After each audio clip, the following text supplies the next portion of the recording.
Всем привет! Пришло время осветить итоги 13-го гильдейского сезона для русскоязычных гильдий и обозреть нового батл-маунта Фаланкса. Но начнем с того, что Blue Army уже в 4-й раз стали победителями сезона и в этот раз реально показали, на что способны.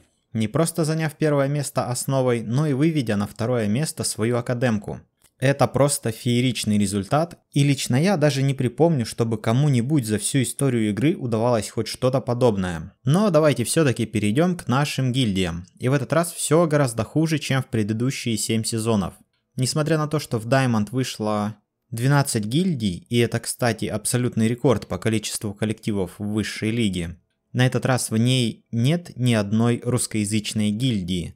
Только в первом, втором и шестом сезонах наши имели такие низкие результаты.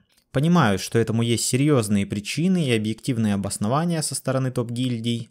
И я предполагаю, что Black Order в этом сезоне помогали достичь феноменального результата своим давним союзникам Blue Army, а остальные чилили или типа того.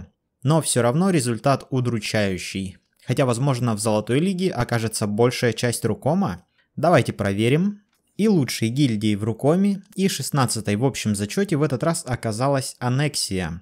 Гильдия отыграла второй сезон в своей истории и волею судеб стала лучшей в Рукоме. Я хотел узнать о коллективе побольше на форуме, но в рекрут-теме ничего стоящего не увидел, а полистав политическую обстановку, пошел мыться в душе. Так что никакой информации об Аннексии у меня нет. Поздравляю ребят, желаю в будущем не снижать планку. Сразу за ними 17-й в общем рейтинге Hammer and Cycle. В принципе, довольно стандартное для хаммеров второе место в Рукоме и не последнее место в золоте. Ничего нового. Третье место Hammerfall в третьем для гильдии сезоне. И это второе подряд третье место в ру-сегменте для гильдии. Очень неплохой результат. И такой результат доказывает, что гильдия весьма стабильна, с хорошим онлайном и нормальной организацией. 4-й в ру-комьюнити и 26-й в общем зачете Nordic Tribe. Отличный результат для ПВЕ гильдии. Руководство гильдии ставило такую цель перед началом сезона, цель оказалась более чем достигнута. Надеюсь, что нордики не остановятся на этом, и следующий сезон окажется как минимум не хуже. Ну и ссылка на Discord в описании, если кто-то захочет присоединиться к одному из самых нетоксичных коллективов игры. 5-е и 31-е место взяли Dunmed. Это еще одна довольно молодая гильдия. 13-й сезон оказался для нее третьим, и как видим, Dunmed стабильно прогрессирует. Посмотрим на ее результат в следующем сезоне. На 6-м и 38-м месте Rightness. Второй сезон для гильдии, и что интересно, количество очков за сезон всего лишь на 1000 больше, чем в прошлом. Стабильность признак мастерства. Но что характерно, в прошлом сезоне Rightness при практически том же количестве очков была на 8-м и 46-м месте, что говорит нам о том, что в целом уровень гильдий ощутимо снизился. Уровень гильдии, естественно, в сезоне. 7-е и 44-е место у Grimside. Еще одна крайне стабильная гильдия. 3 сезона она набирает примерно одно и то же количество очков и стабильно находится в топ-10 ру-гильдий по итогам сезонов. Интересно, это предел для Гримсайдов или они смогут добраться до Даймонда? Сразу за Гримсайд, 8-й в Рукоме и 45-й в общем зачете The Bandits Clan. Первое золото для бандитов, и это их высочайшее достижение в сезонах гильдий. Для меня неожиданный результат, я думал, бандиты выше серебра никогда не прыгнут. Да и если брать место в Рукоме, бандиты подтянулись. До этого 2 сезона подряд они стабильно замыкали топ-10. И лишь 9-е и 47-е место у топ-1 ру-гильдии Black Order. Для меня это просто шок. БО замыкает Золотую Лигу и показывает ужасный для себя результат. Остается надеяться, что это не станет тенденцией и окажется супер чил сезоном для БО. Как-то непривычно видеть легендарную, не побоюсь этого слова, ру-гильдию так низко в рейтинге. Первая ру-гильдия в Серебряной Лиге и 52-я в общем зачете Russian Guild. Это довольно высокое место для РГ, так как последние несколько сезонов эта гильдия не входила в топ-10 ру-коллективов. Будем надеяться, что это начало возрождения довольно старой гильдии с богатой историей. В первую сотню общего рейтинга также вошли Unforgiven, War Gods, Login Horizont, Mushroom Overdose и Albion Choppers. Ну и просто перечислю оставшиеся живые ру-гильдии, вошедшие в серебро. И это Etc., Priest, Toxic Squad, Zero Point, Rus Solar, Guardian Owls, Grizzly Bears, Real Bears, XXI Beck, Stay Out, Black Forge Orcs, Hannibal, Nordic Tribe Academy, кстати, первая академка в нашем топе, Rise and Sun, Murder Raid, Взвод, Army Bears, White Roses, Kazakhs, Big Red Trouble, Fight и Invisible.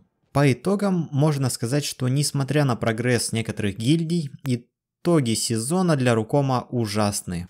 Это какой-то позор?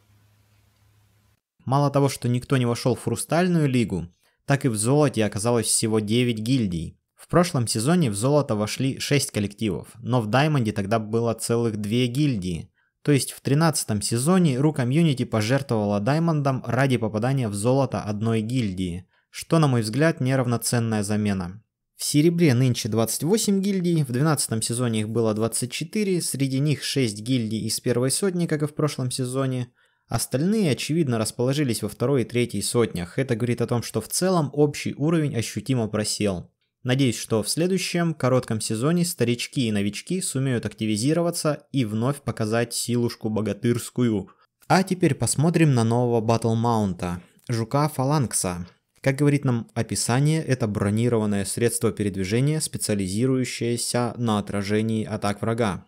Мне понравилось соответствие нейминга внешнему виду, ведь фаланга — это построение, формирующее стену копий, и дизайн маунта отлично передает сходство с фалангой. Да и вообще внешний вид маунта, на мой взгляд, шикарен. Это лучший баттл по внешнему виду.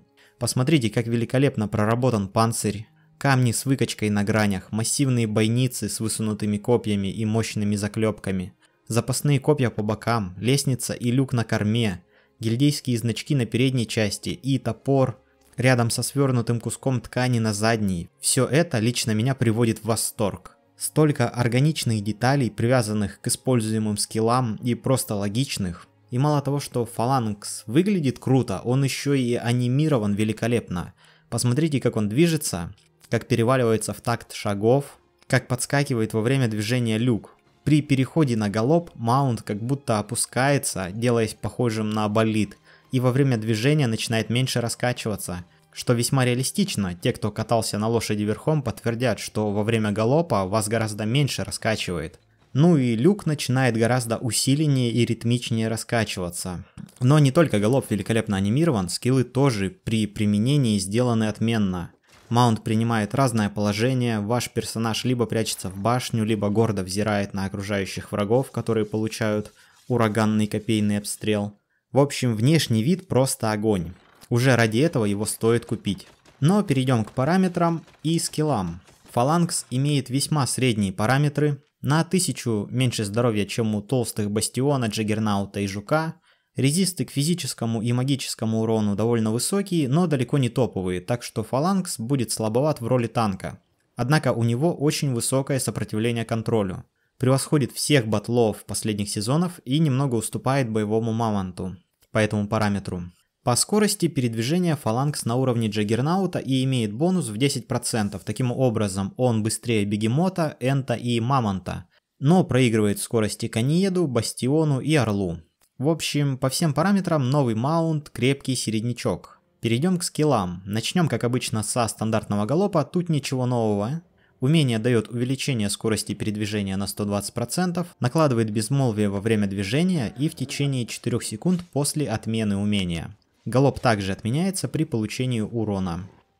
Первое боевое умение на Q – залп стрел. В радиусе 16 метров вы поражаете небольшую область залпом стрел, которые наносят 21 единицу физического урона и накладывают дебаф на получаемое исцеление в размере 4%. Дебаф действует 13 секунд и может стакаться 3 раза. Кастуется полсекунды. Умение на W – черепаха. Жук прячет лапы и голову под панцирь, вы закрываетесь в башне. При этом маунт получает бонус защиты от урона игроков 50% в течение 3 секунд, пока поддерживается умение. При этом враги в радиусе 6,5 метров получают по 11 физурона каждую секунду. Если на врагах висит дебаф от залпа стрел, то урон увеличивается на 26 единиц. Кроме того, 50% от полученного фаланксом урона отражается в противника. И как будто этого мало, все сопротивления урону у тех, в кого прошел отраженный урон, снижается на 49 единиц в течение 3 секунд. Кастуется умение так же, как и предыдущие, полсекунды. Ну и ульта на Е – Вселенский огонь. Маунт превращается в передвижной пулеметный дот. И все враги в радиусе 11 метров получают урон и замедление в зависимости от того, сколько на них стаков залпа стрел. При 0 стаков урон 26 единиц каждые полсекунды и никакого замедления. При 3 стаках 184 урона и 50% замедление. Заклинание поддерживается 5 секунд, его невозможно прервать или отменить, при этом вы можете двигаться, правда с замедлением 50%. Кастуется Вселенский огонь почти мгновенно за 0,3 секунды. Как видим, фаланкс не только внешне шикарно сделан, но и имеет очень интересные умения. Причем наиболее интересное умение, на мой взгляд, это не ульта, а черепаха на W. Она перезаряжается всего лишь 8 секунд, и если поймать на него вражескую заливку, то РДД противника резко начнут очень плохо себя чувствовать. И это добавит в ЗВЗ тактической глубины. Ведь теперь станет еще опаснее пытаться просто заливать на все деньги. А знаменитые качели, которые так любит Луковка, влево, вправо, должны обрести еще больше красоты. Но может быть я ошибаюсь и ничего этого не произойдет. Увидим в новом сезоне, который стартует уже через несколько дней. Ну и спасибо всем, кто досмотрел до конца. Ставьте лайк, дизлайк, подписывайтесь на канал. Всем пока!